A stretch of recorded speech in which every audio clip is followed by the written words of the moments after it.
Hello, welcome to the podcast of Startup Recruitment Failures. I'm Indra, founder and CEO of JobRely. We're building artificial intelligence for outbound recruitment. And today my guest is Pavel Racu, co-founder at Flair. Pavel, could you please introduce yourself and your company? Hello, everyone. Thank you for having me on the podcast, Indra. So I am the guy responsible for building the technical side of Flair. We do sentiment analysis for video calls, everything from engagement and emotional analysis, but also audio and tonal analysis on audio. And we do transcripts as well. Okay, great.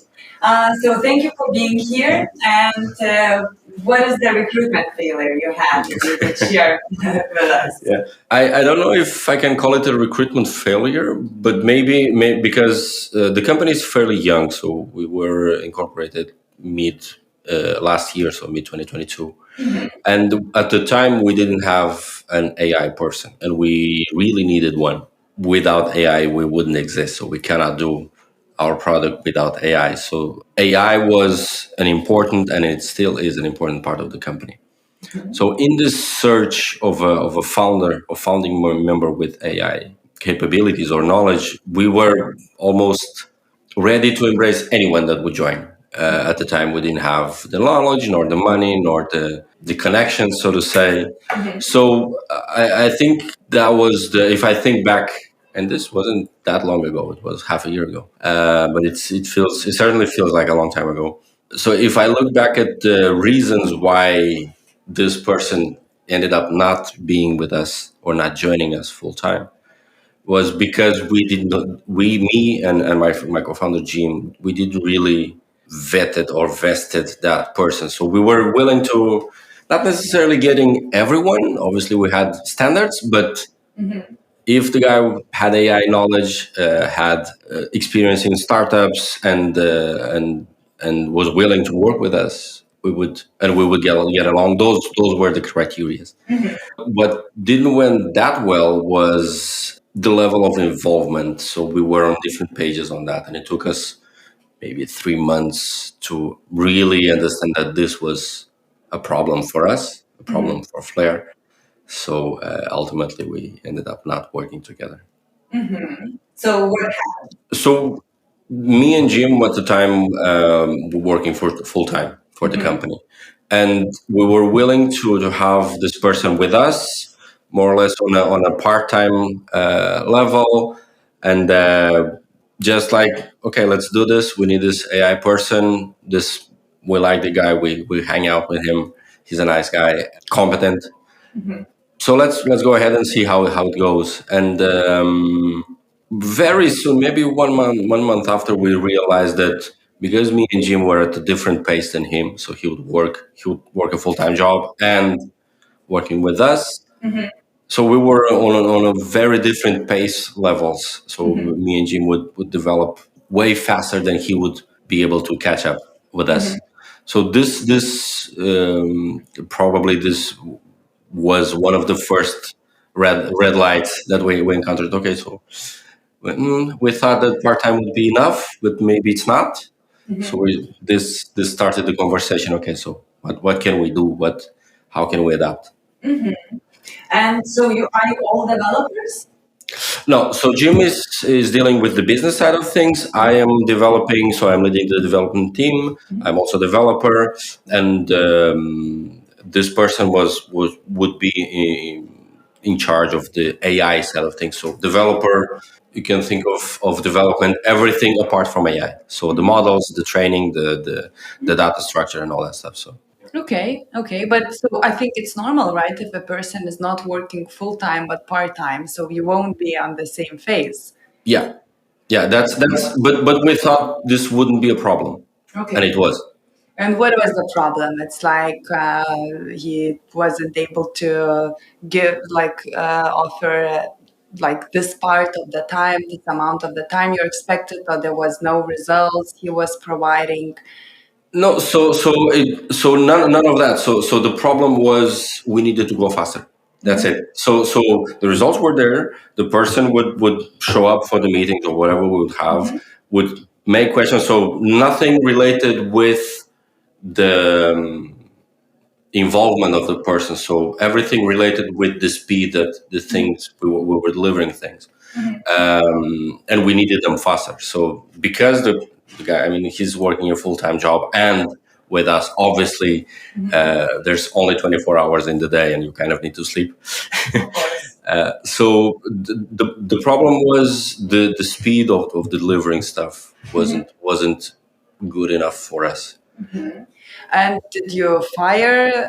Did you let this person go and started looking for another one, or what were the actions you've taken?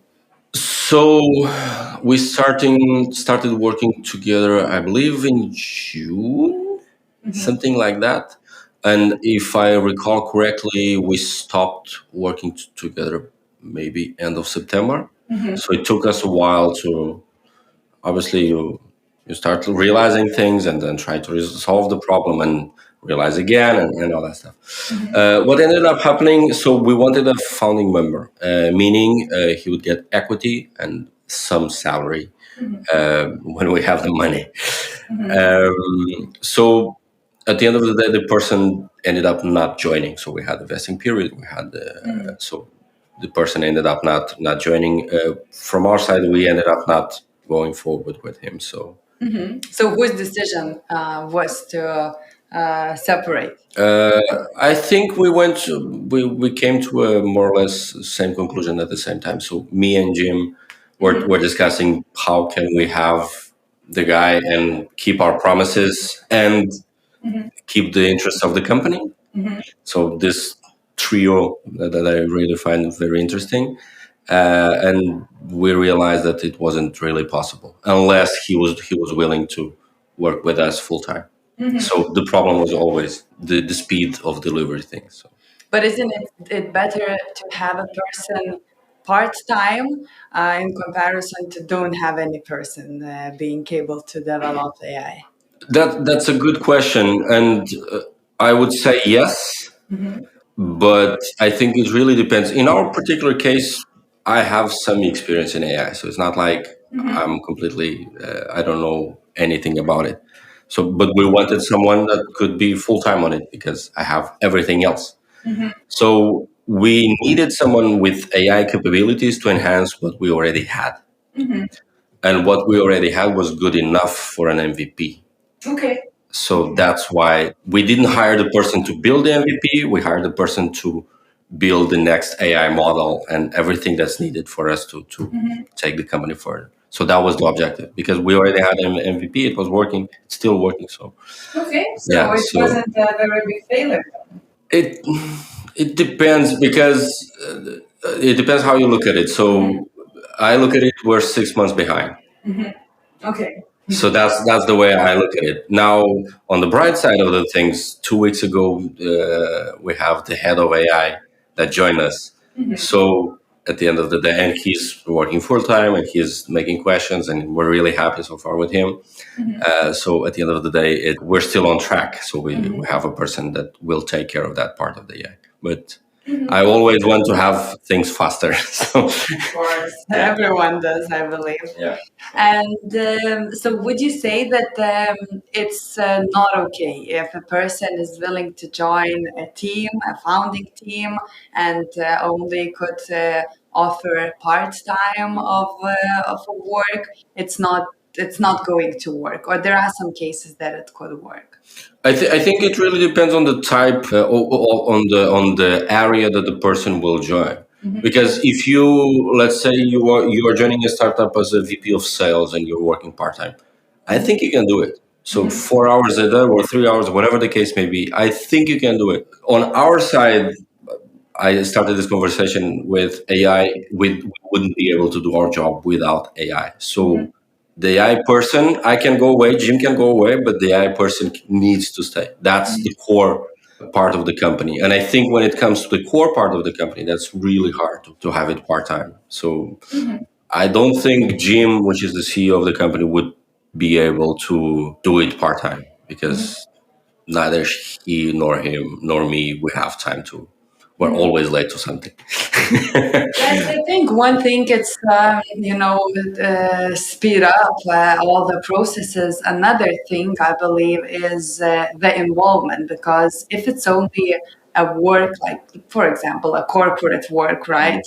You can go do some tasks, maybe not all of them, and everything is still going, right? Because there are more people responsible for that. In a startup, when you are a founder, you have to wake up with this thinking about what else you could do, how you can make everything more efficient, and you go to sleep with these thoughts, right? If you have another job, it's too complicated, right? How can you think about two different things at the same time? You cannot. It's just like very exhausting. And I think at the end, not too many results you can achieve.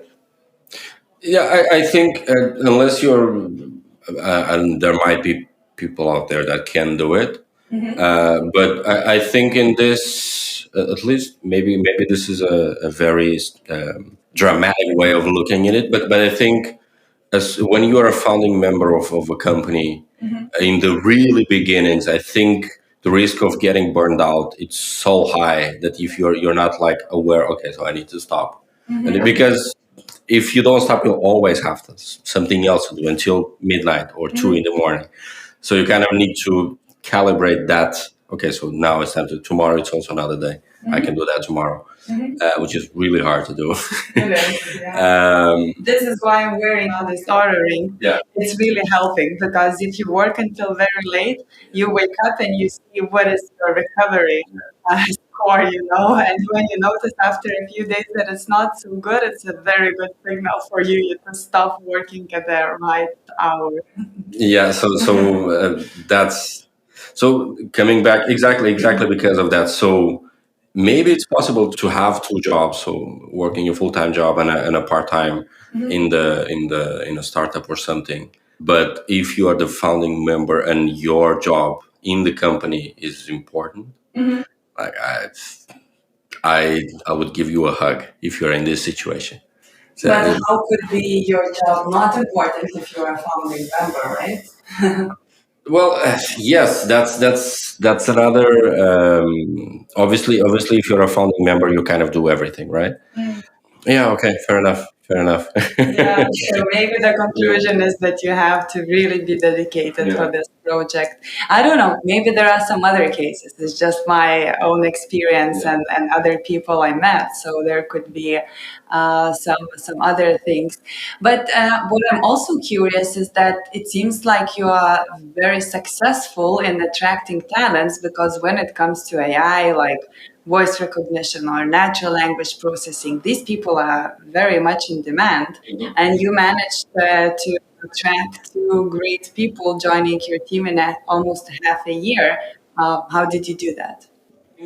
I think Jim shines with connections, like connecting people and connecting with people.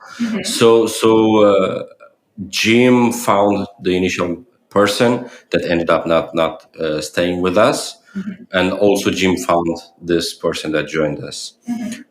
So I think the trick is if you have a Jim in your life, keep it. He'll make wonders. But I think the key, what's easier for us is I think everyone has some sort of AI in the company. Maybe our stuff is actually interesting. I can imagine maybe that's not the case, but I can imagine some AI startup that reads documents like lawyer documents and does a summary. Maybe that's also interesting. I don't know. But I kind of feel like our field has a lot of things. So if you want to do computer vision, we have that. If you want to do NLP, we have that. If you want to do something in between, we also have that. So you can really grow, have the opportunity to grow in AI with us. Okay, great. Okay, and so to conclude, what would be your key advice for other startup founders or hiring managers? I don't know for hiring managers, so I never been there, so I don't have that reality. So I don't think I'm in a good position to say anything to them. But maybe to startups, co-founders, when you're first hiring, like the C level or let's say your core team. I think you kind of need to get your priorities straight. And when I say yours personal, but also for the company. So not forget about that, and be honest. I think maybe the difference between hiring, be honest with yourself and also with the other person on the other side. So everyone is on the same page, and managing these expectations, it's really important. And I feel like we failed to do that the first time, and we got it right on the second time. So, Okay, it's good to learn even from your own mistakes. It's really good. Great. So thank you, Pavel, so much for your time and sharing your story. And thank you to all the listeners. For more podcasts, please visit jobrelife.com.